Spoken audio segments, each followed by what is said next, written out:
Welcome guys. Today we move to conversion of simple and complex sentences. I mean transformation of simple sentences into complex sentence. Complex sentence एक main clause उसके साथ 3 subordinate clause. अगर वो noun का काम करती हैं subordinate clause तो नाउन क्लॉज, अगर एडजेक्टिव का काम करती है तो एडजेक्टिव क्लॉज, और अगर एडवर्ब का काम करती है तो एडवर्ब क्लॉज. तो मेन क्लॉज के साथ नाउन क्लॉज, एडजेक्टिव क्लॉज और एडवर्ब क्लॉज आती है. मैंने आपको नाउन क्लॉज, एडजेक्टिव क्लॉज पढ़ा दी है. आज हम जा रहे हैं by using adverb clause.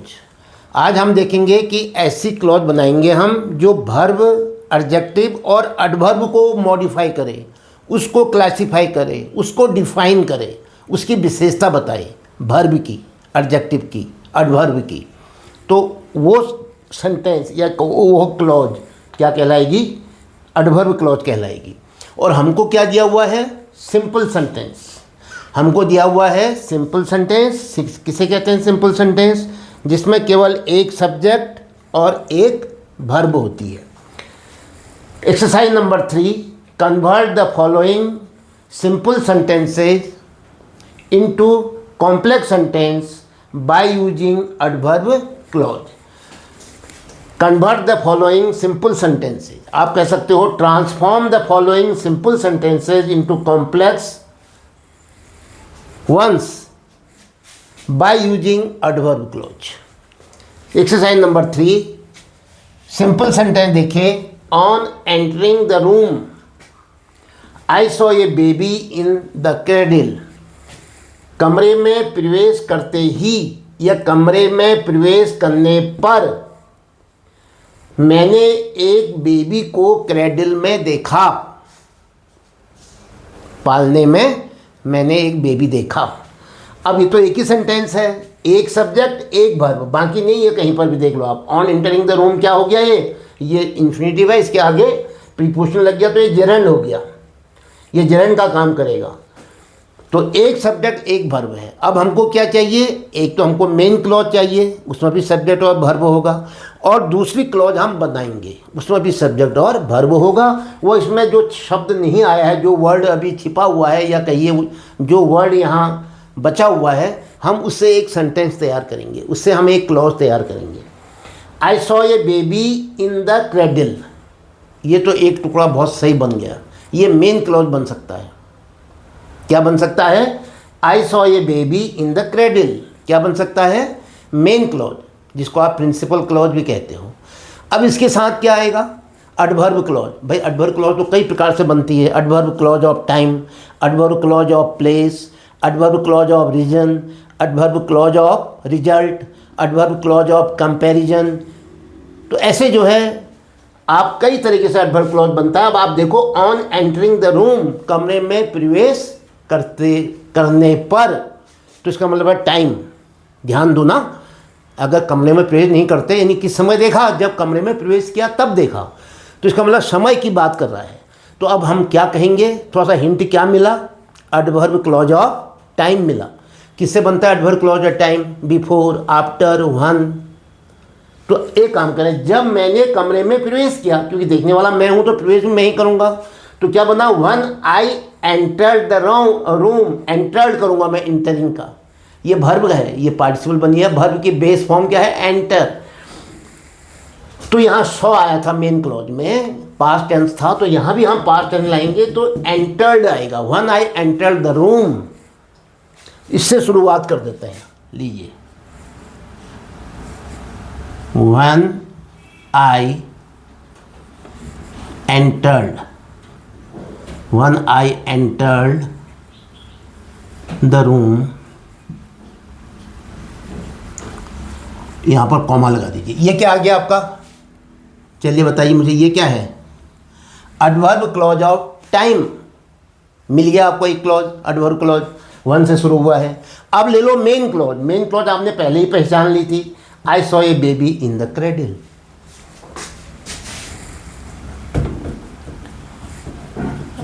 I saw a baby in the cradle.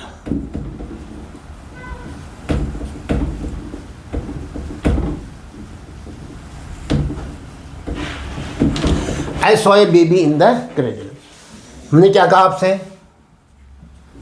One I enter the room I saw a baby in the cradle. जब मैंने कमरे में प्रवेश किया मैंने एक बच्चे को पालने में देखा। तो ये एक सेंटेंस हो गया जिसमें एक मेन क्लॉज है और एक एडवर्ब क्लॉज है। ये क्या कहलाएगा sentence? Complex sentence. Number 2, Mohan could not go to school due to illness. Due to illness, बीमारी के कारण मोहन विद्यालय नहीं जा सका। अच्छा, मोहन विद्यालय नहीं जा सका, क्यों नहीं जा सका, क्या कारण था? Adverb clause of reason. कितना बढ़िया आ रहा है देखो। एक तो मेन क्लॉज आपने छांट लिया अभी, Mohan could not go to school, ये है main clause. Mohan subject, could not go verb, ठीक है, could not go to school तक। अब क्या कहोगे? क्यों? ड्यू टू इलनेस का मतलब बीमारी के कारण। अब ये जो ड्यू टू इलनेस है इसका हमको क्या बनाना है? एक क्लॉज। सेंटेंस भी कह दो चलो, वैसे इसको उपवाक्य कहते हैं, सेंटेंस नहीं कहते हैं, क्लॉज कहते हैं। और उसमें भी वही होता है क्लॉज में, तो सेंटेंस में तो भाई कॉम्प्लीमेंट भी आ सकता है, ऑब्जेक्ट भी आ सकता है, फ्रेज भी आ सकता है, और उसके बाद एडवर्बियल एडजेक्टिवल फ्रेज आ सकते हैं। यानी वो तो एक पूरा सेंस देता है। और ये पूरा सेंस कब देगा? जब मेन क्लॉज से जोड़ेगा। कुछ बातें मेन क्लॉज में, कुछ बातें इसमें, ठीक है। और सेंटेंस जो इंडिपेंडेंट हुआ, सिंपल सेंटेंस बनेगा वो। तो इसलिए मैं इसको क्लॉज कहूँगा। तो इस क्लॉज में क्या आएगा? Adverb clause of reason. आपने पूछा क्यों नहीं गया या क्यों गया, तो क्या हुआ? ये कारण तो हुआ, रीजन तो हुआ, एडवर्ब क्लॉज ऑफ रीजन। तो Mohan could not go to school, इसको मेन क्लॉज लगाओ। और एडवर्ब क्लॉज ऑफ रीजन किससे बनता है? Since, for, because, as. तो मुझे लग रहा है बिकॉज अच्छा लग रहा है, क्योंकि मोहन क्या था? बीमार था। अब मोहन के लिए क्या लाएंगे हम? प्रोनाउन वह, क्योंकि वह बीमार था। तो क्या कहा आपने? Mohan could not go to school.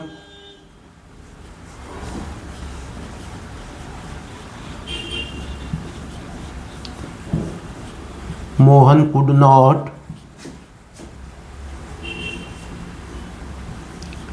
Go to school because,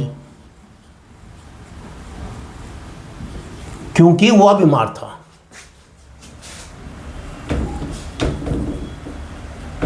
he was due to illness कह रहा है ना, वो इलनेस का वर्ब वो ले लो, एडजेक्टिव ले लो। ही वॉज इल, वो बीमार था।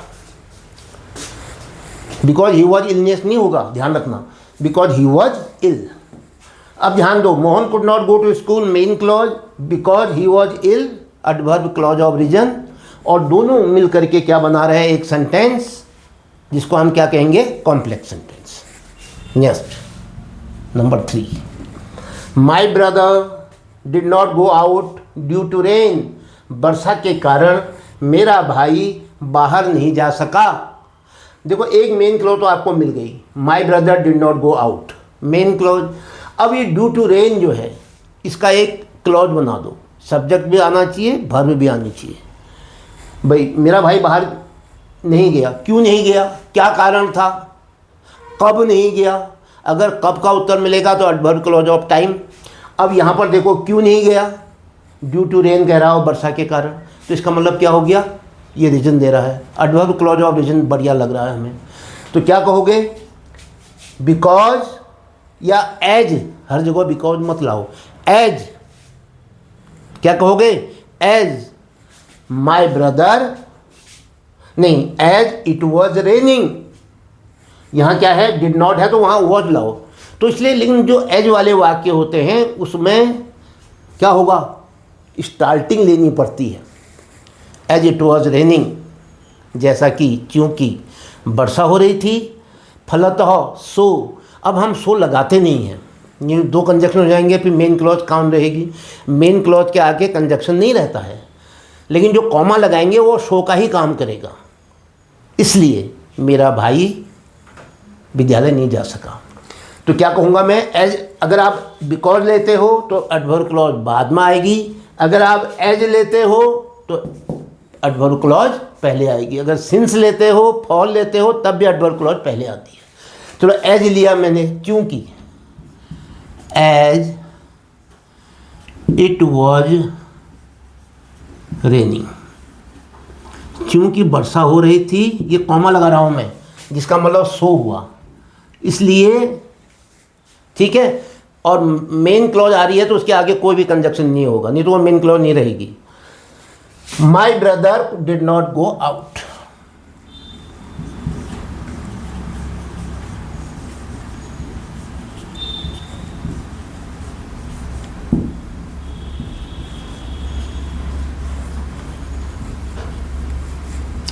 माई brother did not go out as it was raining, क्योंकि वर्षा हो रही थी, मेरा भाई घर से बाहर नहीं गया, इसलिए मेरा भाई घर से बाहर नहीं गया। मैं चलो इसलिए कह देता हूँ, कहाँ से आया इसलिए, ये कॉमा से कह रहा हूँ मैं।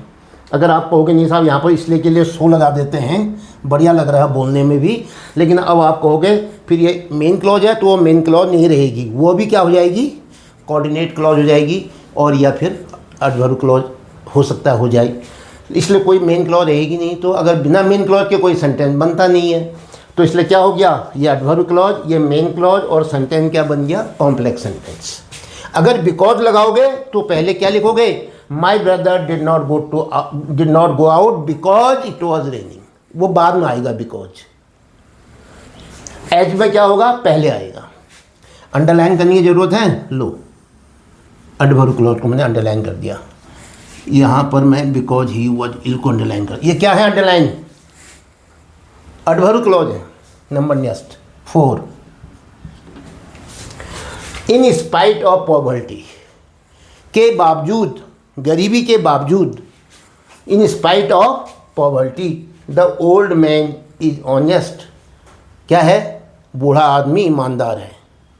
एक जगह पॉवर्टी, एक जगह ईमानदार, क्या है, एडवर्ब क्लॉज ऑफ कंट्रास्ट। कैसी बातें हैं, विरोधाभासी बातें हैं। अरे विभुक गरीबी है, विभुक्षितम किम न करोति पापम, उसका ईमानदार होना तो बहुत बड़ी बात है, आश्चर्य है। तो वो कह रहा नहीं, वो गरीब तो है लेकिन ईमानदार है। तो विरोधाभासी बातें जब आती हैं तो एडवर्ब क्लॉज ऑफ कंट्रास्ट बनता है, और कंट्रास्ट के लिए क्या आता है, ऑल्दो, दो, ठीक है। तो क्या कहेंगे, यद्यपि, पॉवर्टी कौन है, ओल्ड मैन है, ऑल्दो या दो से भी एडवर्ब क्लॉज बनेगा और वो शुरू में लिखा जाएगा, जैसे एज वाला लिखा हमने। ऑल्दो लिखते हो, दो लिखते हो, दो लिख सकते हो, चलो दो लिख देते हैं, दो, बोलो। अब ये किसकी बात हो रही है, ओल्ड मैन की बात हो रही है, तो ये शब्द जो है पहले आएगा, चाहे नाउन हो चाहे प्रोनाउन हो, तो ये नाउन पहले आएगा। The old man, although the old man was poor, अरे इज है यहाँ पर, इसलिए यहाँ प्रेजेंट ही आएगा। Although the old man is poor, poverty का क्या बनाया मैंने, एडजेक्टिव पुअर, तो क्या बना, एडवर्ब क्लॉज पहले लिख देता हूँ मैं आपके समझने के लिए। ऑल्दो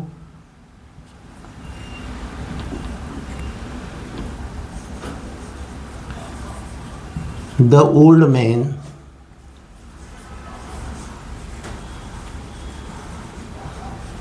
is poor, कॉमा, यद्यपि बूढ़ा आदमी निर्धन है, तो भी, फिर भी, क्या लिखा मैंने, स्टिल नहीं लिखूंगा, फिर कॉमा रखूंगा केवल। अब क्यों नहीं रखूंगा स्टिल, क्योंकि अगर वो कंजक्शन हो जाएगा तो फिर मेन क्लॉज कोई रहेगी नहीं। मेन क्लॉज क्या होती है, बिना कंजक्शन के होती है, ठीक है, स्वतंत्र होती है वो, तो उसके आगे कोई भी कंजक्शन नहीं लगेगा। जैसे यहाँ हमने क्या लगा दिया, ऑल्दो, ऐसा उसके आगे कुछ नहीं लगेगा, तो क्या बनेगा, वो तो दिया ही है, आपने छांट रखा है। The old man is honest लिखना है, द ओल्ड मैन आ चुका है, अब क्या लिखोगे, ही, प्रोनाउन क्या लाओगे इसके लिए, ही इज ऑनेस्ट, तो भी, फिर भी वह ईमानदार है। Although the old man is poor, he is honest, comma लगा रखा आपने, he is honest, he is honest, वह ईमानदार है। तो हम हिंदी में तो हम इसके लिए, इस कॉमा के लिए क्या कहते हैं, इसलिए, फलतः, तो भी, फिर भी, यद्यपि बूढ़ा आदमी निर्धन है तो भी वह ईमानदार है। और तो भी की अंग्रेजी हम केवल कॉमा से लेते हैं, इसके आगे कोई भी कंजक्शन, स्टिल, बट, ये शब्द नहीं लगाएंगे। तो क्या बन गया, adverb clause of contrast plus main clause, क्या बन गई, complex sentence. Next, fifth, this project was finalised in my absence. ये जो प्रोजेक्ट है इसका अंतिम चरण, इसको अंतिम रूप दिया गया इन माई एब्सेंस, मेरी अनुपस्थिति में। इस प्रोजेक्ट को मेरी अनुपस्थिति में फाइनलाइज किया गया। क्या कहा मैंने, बोलो, इस प्रोजेक्ट को मेरी अनुपस्थिति में फाइनलाइज किया गया। ये तो ठीक है, दिस प्रोजेक्ट वॉज फाइनलाइज्ड, ये तो मेन क्लॉज मिल गया आपको। अब इन माई एब्सेंस से एक सब्जेक्ट ढूंढो, एक सब्जेक्ट खोजो और एक वर्ब खोजो। इन माई एब्सेंट क्या मतलब हुआ, जब मैं अनुपस्थित था। प्रोजेक्ट फाइनलाइज कब किया गया, समय की बात, अवधि की बात, दिन बार की बात, टाइम की बात। तो एडवर्ब क्लॉज ऑफ टाइम किससे बनता है, वन, सबसे अच्छा है। तो क्या बना, एडवर्ब क्लॉज ऑफ टाइम कैसे बना, this project was finalise when I was absent, past tense है ना, इसलिए मैं भी वॉज ले रहा हूं, जब मैं अनुपस्थित था। तो पहले मेन क्लॉज लिख लेते हैं, this project was finalised, this project was finalised one, बोलिए, वन, एब्सेंस का क्या बनाया आपने, एब्सेंट, और वर्ब क्या लाए, पहले प्रोनाउन क्या लाए, आई। इन माई क्या रखा नहीं, माई से क्या लिया आपने, नॉमिनेटिव केस आई, और एब्सेंट से क्या लिया, एब्सेंट, वर्ब क्या लाए, वॉज, वर्ब भी। This project was finalised one I was absent. लीजिए, इस सेंटेंस में मेन जो इम्प्रेसिव है, इम्प्रेशन है, इसका है पहले, इसलिए हमने पहले मेन क्लॉज लिखी। बहुत से बच्चों के दिमाग में एक प्रश्न आ रहा होगा कि साहब एक बार तो आपने वन को, एच को पहले लिखा और उसके बाद फिर आपने मेन क्लॉज दिया। आज आप मेन क्लॉज को पहले लिख रहे हैं और वही वन वाला जो एडवर्ब क्लॉज को बाद में लिख रहे हैं। इन दोनों को जब हम एनालाइज करेंगे तो हम ये पाएंगे कि ये ज़्यादा महत्वपूर्ण है यहाँ पर, यानी इस पर ये नहीं टिका हुआ है, ठीक है, इसकी चर्चा जो है यहाँ हो रही है, तो इसलिए उसको पीछे लिया। क्लियर हो गया यहाँ पर। अगर मैं उसको पहले लूँगा उसकी वजह से थोड़ा ये फाइनलाइज हुआ, अगर उसको महत्वपूर्ण होता उसको पहले लिखता मैं, तो इसलिए वो बाद में आएगा। तो क्या कहा, this project was finalise main clause, when I was absent, adverb clause of time, दोनों को मिला के एक सेंटेंस बना जो क्या कहलाया, complex sentence. Number 6, the old lady is too weak to walk. बूढ़ी महिला अत्यधिक कमज़ोर है चलने के लिए, घूमने फिरने के लिए। तो क्या होगा, जो बूढ़ी महिला है वो, ये एडवर्ब टू वाला का तो हम सिंपल एकदम दिमाग में रहना चाहिए।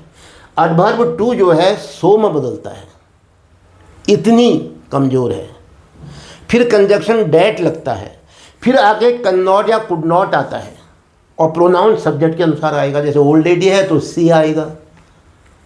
ये दिमाग में रखो, इसमें कोई भी कंफ्यूजन मत करो। क्या कहा मैंने, जिन सेंटेंस में डबल ओ वाला टू आता है, टी आता है, यानी टू अत्यधिक, ज़रूरत से ज़्यादा, तो वह सो में बदलता है। कंजक्शन डैट आता है, आगे कैन नॉट या कुड नॉट आता है। तो क्या कहा मैंने, बताओ, the old lady is so weak, conjunction क्या आएगा, डैट, प्रोनाउन क्या आएगा ओल्ड लेडी के लिए, सी, यहाँ क्या है, इज, तो इसलिए कुड नॉट नहीं आएगा, कैन नॉट आएगा। She can not walk, to walk है ना इन्फिनेटिव, बेस फॉर्म ये है, इसके आगे टू लगा रखा है।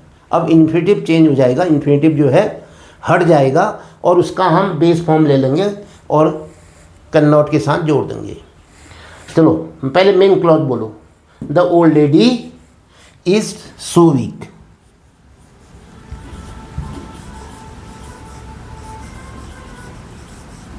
The old lady is so weak. लीजिए ये हो गया मेन क्लॉज। बूढ़ी महिला इतनी कमज़ोर है कि दैट, कंजक्शन दैट ही आता है इसमें और नहीं आएगा। अब प्रोनाउन लाओ क्योंकि हमें सब्जेक्ट चाहिए क्लॉज बनाने के लिए। ओल्ड लेडी की बात हो रही है तो क्या आएगा? सी। और हमें पता है कि कैन नॉट या कुड नॉट आता है, कैन नॉट में लिख देता हूँ। अगला टुकड़ा जो है नेगेटिव में बनता है कैन नॉट, और यहाँ देखो इन्फिनिटिव में वॉक बेस फॉर्म था तो क्या हुआ? कैन नॉट के साथ वॉक, इन्फिनिटिव हट जाएगा। The old lady was so weak. बूढ़ी महिला इतनी कमज़ोर थी कि वह चल नहीं सकती है। सॉरी, बूढ़ी महिला इतनी कमज़ोर है कि वह चल नहीं सकती है। तो क्या कहा? That she can not walk, adverb clause. When I was absent, adverb clause. Although the old man is poor, adverb clause. तो ये हो गया मेन क्लॉज, ये हो गया एडवर्ब क्लॉज, और दोनों मिलके क्या बन गए? एक सेंटेंस जिसको हम क्या कहेंगे? Complex sentence. Number next 7। In spite of all his riches. उसके बहुत अधिक धनी होने के बावजूद, अत्यधिक धन धान्य से परिपूर्ण होने के बावजूद, ही इज़ नॉट कॉन्टेंटेड, ये टी है, वह संतुष्ट नहीं रहता है, वह संतोष नहीं करता है। तो क्या कहोगे? He is not contented. आपको मेन क्लॉज तो मिल ही गया है, ये टुकड़ा जो है मेन क्लॉज है। और अब यहाँ देखो, in spite of his riches. Riches क्या हुआ? धन धान्य से परिपूर्ण होना, रिच होना, और ये संतोष होना चाहिए उसको, लेकिन नहीं है। तो कैसा हो गया ये? अरे ये विरोधाभासी बातें हो गई है ना, विपरीत बातें हो गई है। धन है तो संतुष्ट होना था उसको, नहीं है तो विरोधाभासी बातें होगी। विरोधाभासी बात किससे शुरू होती है? दो, ऑल्दो, एज, सिंस, लेकिन सबसे जो सुप्रीम है वो है दो और ऑल्दो। तो हम यहाँ ऑल्दो लिखा है मैंने, जो अब लिखता हूँ दो। लीजिए ये शुरुआत लेता है हमेशा। यद्यपि, कौन है, किसकी बात हो रही है? ही की। अब ये ही पहले आ जाएगा। Although he is not contented, ये प्रेजेंट में है, पैसिव में, इसलिए यहाँ भी प्रेजेंट आना चाहिए। दो ही इज रिच, ये बना इसका, रिचेज से क्या बना दिया? रिच, है ना। यद्यपि वह धनी है, though he is rich, comma, लो ये बना दिया आपने क्या? ये बना दिया आपने एडवर्ब क्लॉज ऑफ कंट्रास्ट। अब क्या है main clause? He is not contented, दिया ही है। ही इज नॉट कॉन्टेंटेड, वह संतुष्ट नहीं है, उसे संतोष नहीं है। Though he is rich, adverb clause of contrast, he is not contented, main clause. दोनों क्लॉजेज मिल करके एक सेंटेंस बना रहे हैं। वो सेंटेंस कैसा है? Complex sentence. तो आज आपने पढ़ा किस प्रकार हम सिंपल सेंटेंसेस को एडवर्ब क्लॉज का यूज करते हुए कॉम्प्लेक्स सेंटेंस तैयार करते हैं। ये चैप्टर क्लॉजेज में भी आप पढ़ चुके हो एक बार। 9th 10th के स्टूडेंट ध्यान दें, English for class 9th and 10th, अभी आप इसको पढ़ लो, इसमें मास्टरी हासिल कर लो। ये बदलेगा नहीं जब आप बड़े हो जाएंगे, यूपीएससी का एग्ज़ाम देंगे, सीजीएल का एग्ज़ाम देंगे, बैंक पीओ का एग्ज़ाम देंगे, एनडीए सीडीएस का एग्ज़ाम देंगे। वहाँ पर आपके लिए तो आप जानते हो कि वहाँ पर क्या आता है, एमसीक्यू पैटर्न में क्वेश्चन पेपर आते हैं। तो वहाँ पर ये आपके लिए बिल्कुल एक बच्चों का खेल हो जाएगा। It would be prove to be a child's play for you at that moment. क्यों? क्योंकि आपने इसके कंसेप्ट को यहाँ क्लियर कर रखा है। इसलिए students of class 9 and 10 be aware, ध्यान दीजिए, सावधान रहिए, अभी से पढ़िए। ये मेरा अपना 35 वर्षों का अनुभव है इंग्लिश पढ़ाने का, जो मैं आपको देना चाहता हूँ, ताकि आप मजबूती से जो है कॉम्पिटिटिव एग्ज़ाम में 100% मार्क्स ले सकें। तो ये वीडियो